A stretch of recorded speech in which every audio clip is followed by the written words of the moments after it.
Hello and welcome to Out of the Fog. I'm Karen Hager.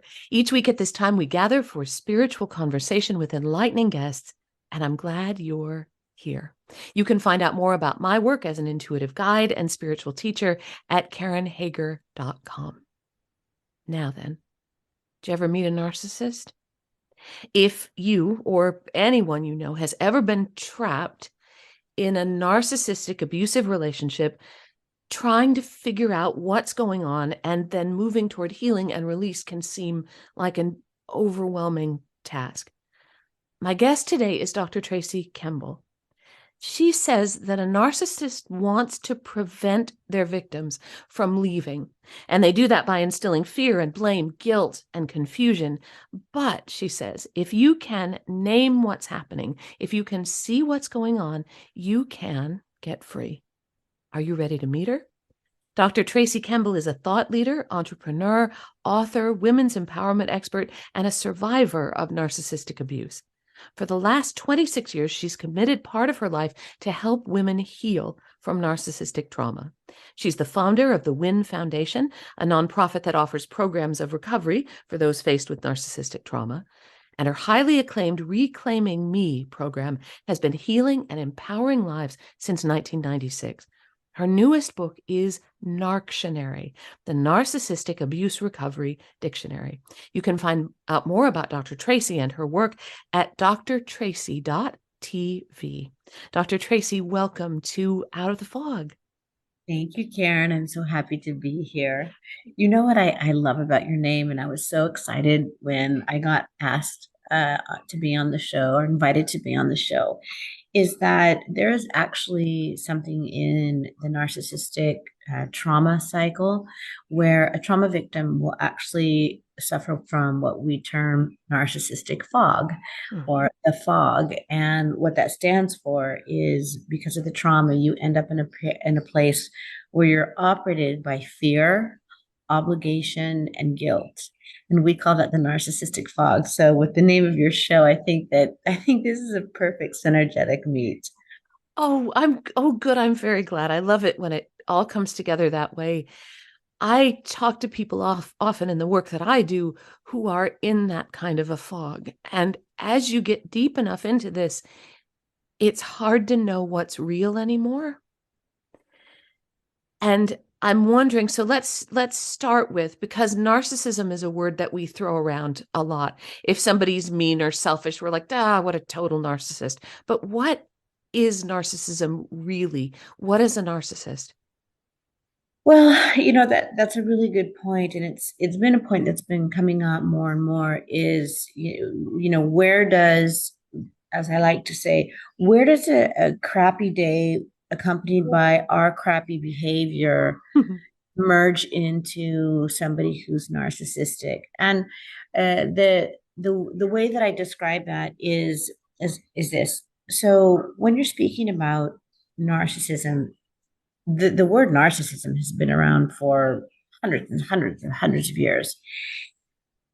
That being said, if not thousands of years, so we're not talking about a brand new subject. What came onto the market is the understanding of this condition called narcissism, that when somebody lives within somebody who suffers from narcissism, they are affected by what is called narcissistic abuse. See all the ghosts I'm giving name to?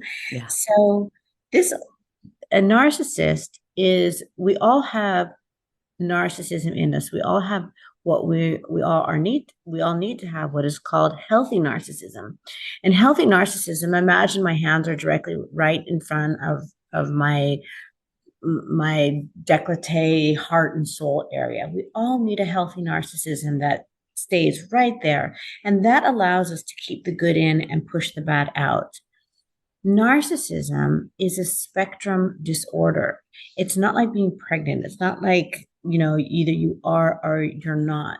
So this is one of the reasons why it can get so confusing, is that you can be with somebody who more than what's comfortable, they're having these quote unquote bratty days, Well, the more a person engages in the characteristics of narcissism means the more they're suffering from narcissism. So the scale looks like this.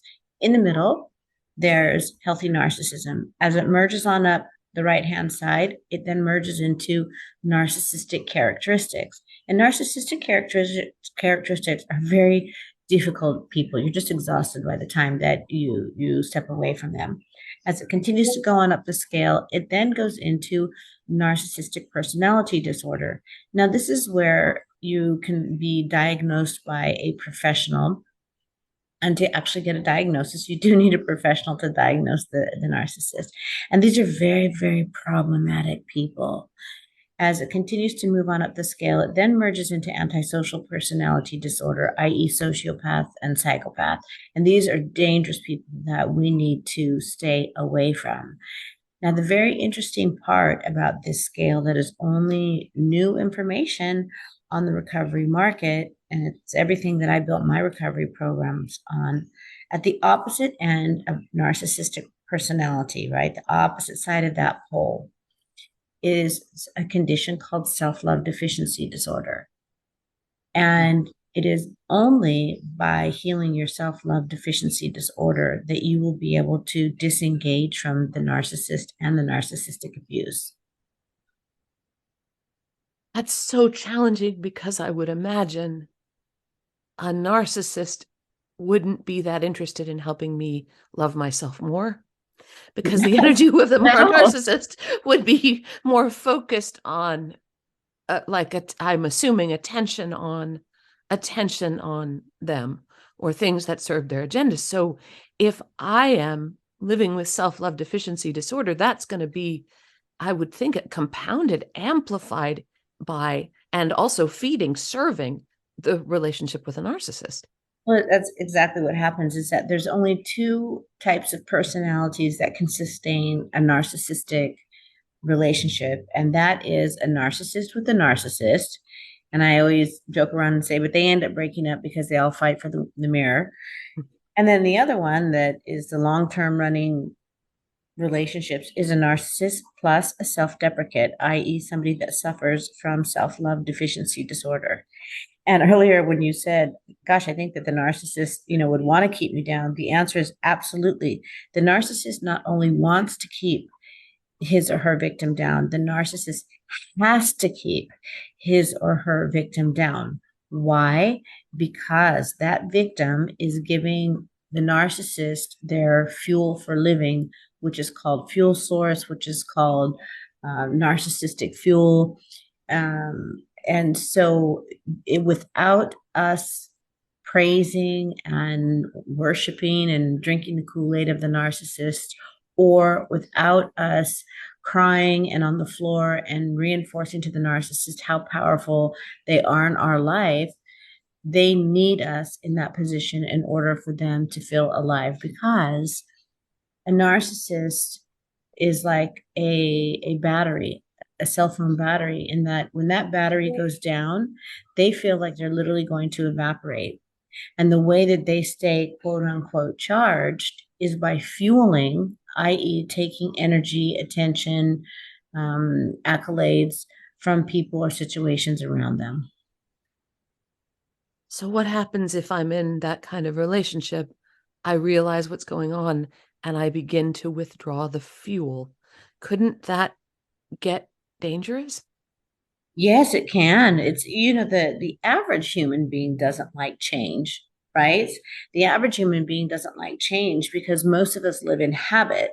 And when somebody comes along and breaks our pattern of habit, we'll try to rebel to get that person to, go back so that we can remain comfortable and live in habit. Well, the same thing is with narcissism, only greatly amplified, in that they not only they like the habit of us being there, but they are requiring on us to feel sustainable.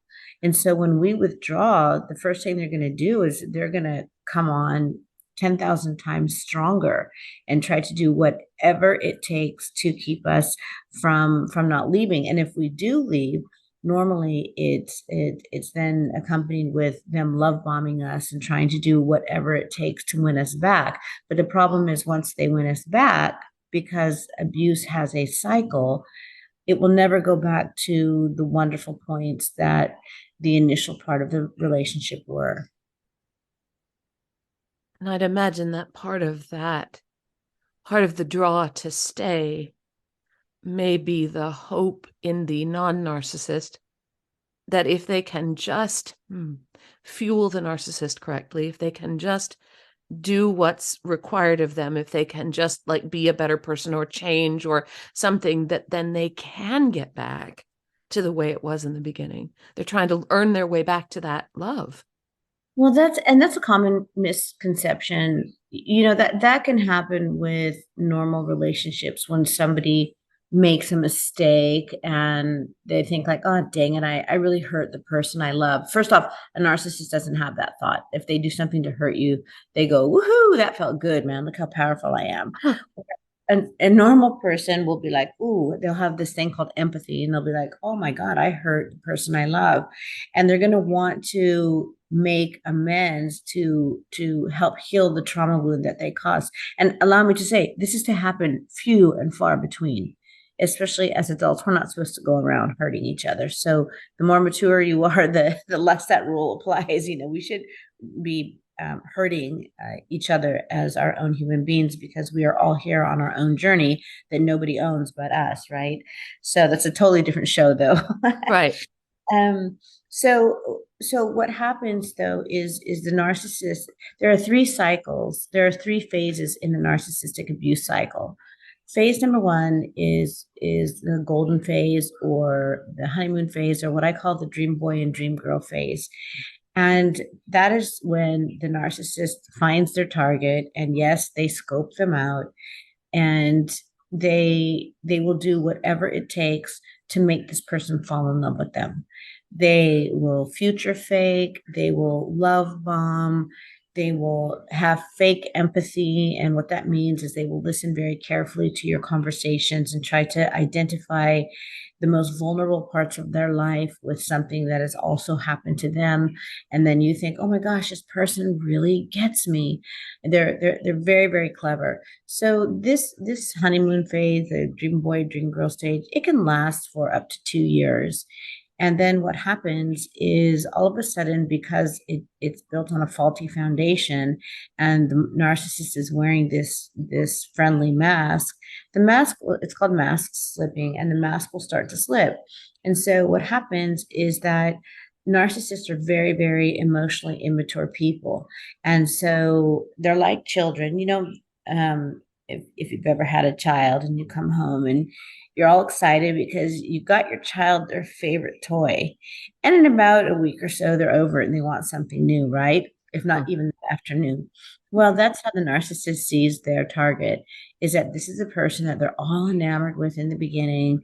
And they love the attention we give them. They love how we make them look.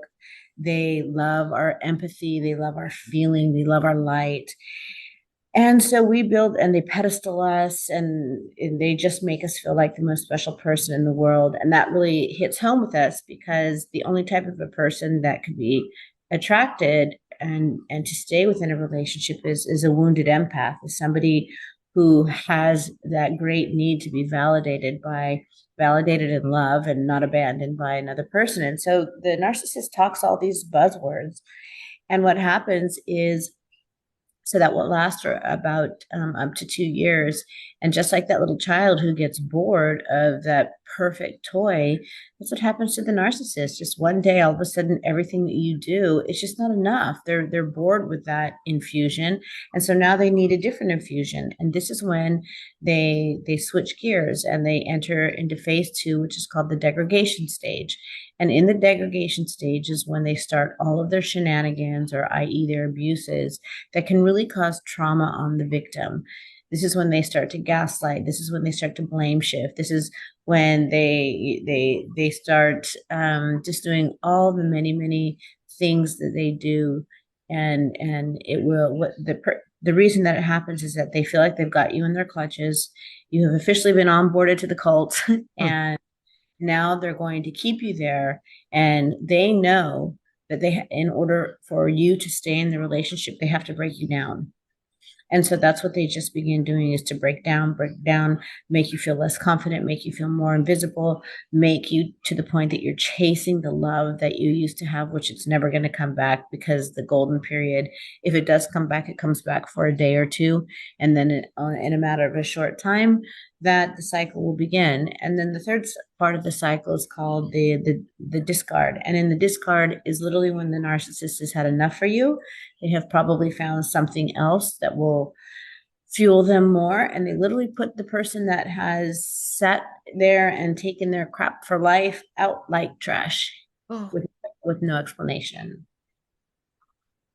so, oh my gosh. So when you're working with people who have come out of these relationships, have most of them sort of gotten out by being dumped? That's awful.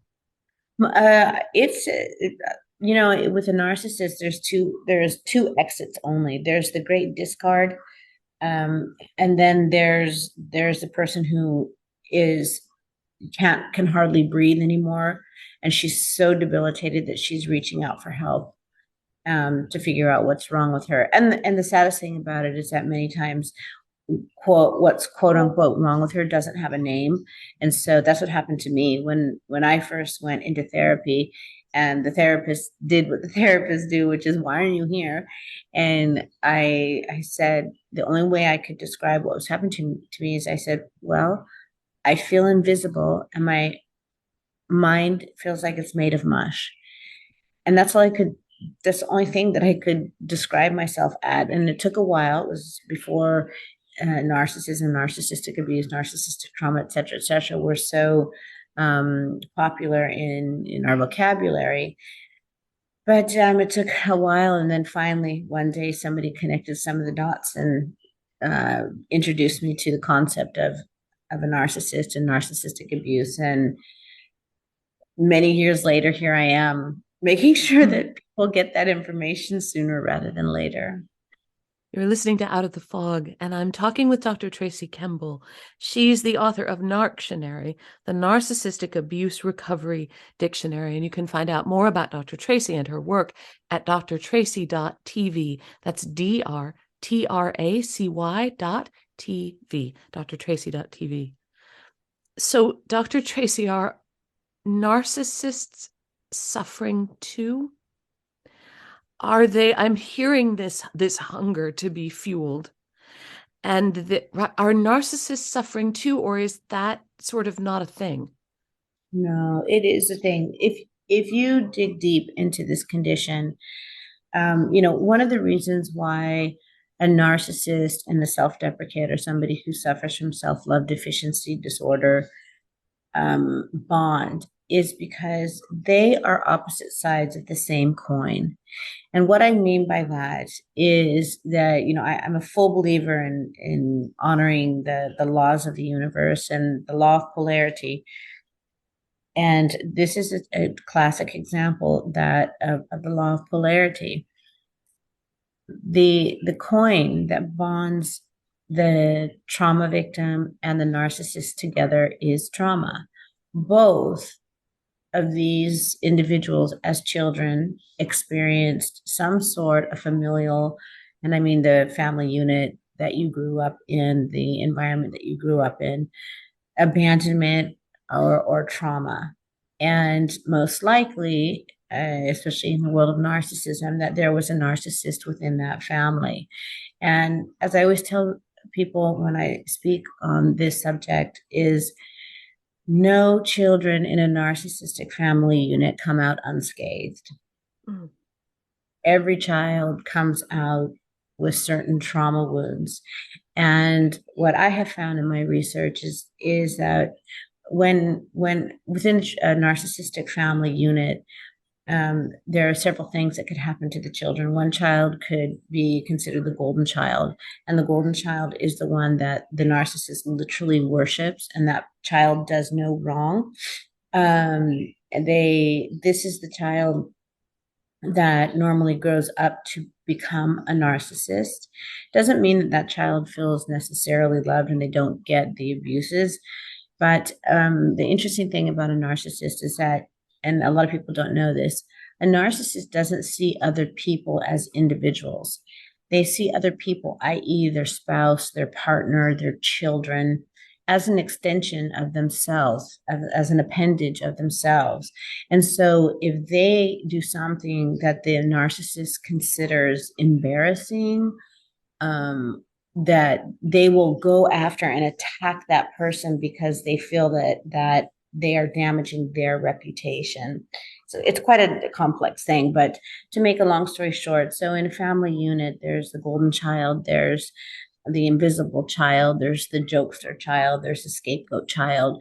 And so all the trauma that takes place does affect every single family member. And inevitably, a child will come out of it as the wounded empath, which is somebody is the polar opposite of a narcissist, and one will come out the narcissist that normally that's the golden child. So I can see how this cycle could repeat through generations. Absolutely. Absolutely. Unless it's broken, and your work is about breaking that cycle. Exactly. If I'm understanding you, how do you break that cycle? How do you help? And it sounds like mostly women heal from this kind of abuse. Yes. So the way that I have a recovery program, it's called Reclaiming Me, and it's the journey from self-love, from narcissistic abuse to self-love. And I built the program based on this clear understanding that I had. I was one of those people that so many women who suddenly discover, oh my gosh, I'm dealing with this thing. It's called a narcissist, and what is narcissistic abuse? And so what happened to me is I became, YouTube doctor, and I would watch for hours and hours and hours a day, anything that I could find, anything that I could read about narcissism, and for years and years and years and years and years. And yes, a lot of it helped, but it wasn't until the clarity on the spectrum was explained to me, and I literally had an epiphanic moment where I thought to myself, I spent so many years focusing, my eyes were on the narcissist, on NPD, on narcissistic characteristics. What if I shifted my focus, and rather than look at them, the narcissist, I would instead look at look at where I stand on the spectrum. And where I stood on the spectrum was with the self-love deficiency disorder. And so I began this entire journey on really understanding what self-love is, and how specifically for this program, because the base of all my teaching, I run the Feminine Boss Academy, and I teach women how to become the boss of their being in their business. And all of my teachings have the underlying foundation of building a steely foundation of self-love.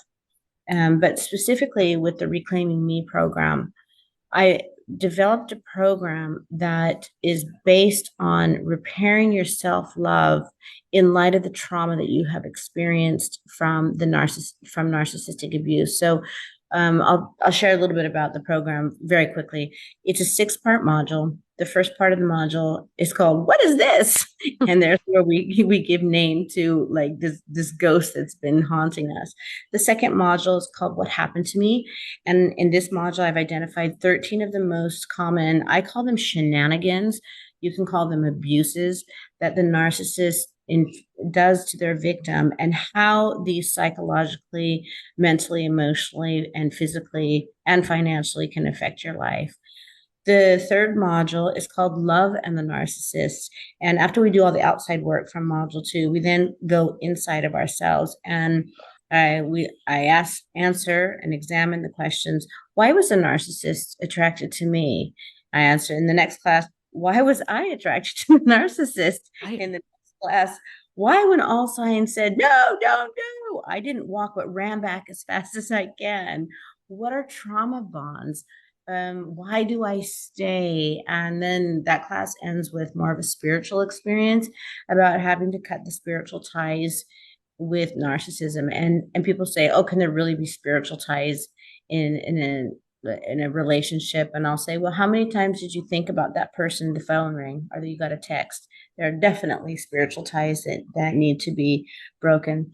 The module after that is it's a very important module, and it's called Healing from CPTSD, because women, and I work with women, people who suffer from narcissistic abuse trauma, they have a very specific condition. And if this specific condition is not dealt with, they will not fully heal. Most people get treated for some PTSD, but that form of treatment doesn't work because the narcissistic abuse trauma victim suffers from something called CPTSD. And you have to, it's a different way of treating the trauma that the person went through. The module after that is called When No Contact is Not an Option. And this was a very important module to put into the program because, a lot of people will say, you're with a narcissist, leave, go no contact, never talk to them again. And that's all good and fine if your life allows that.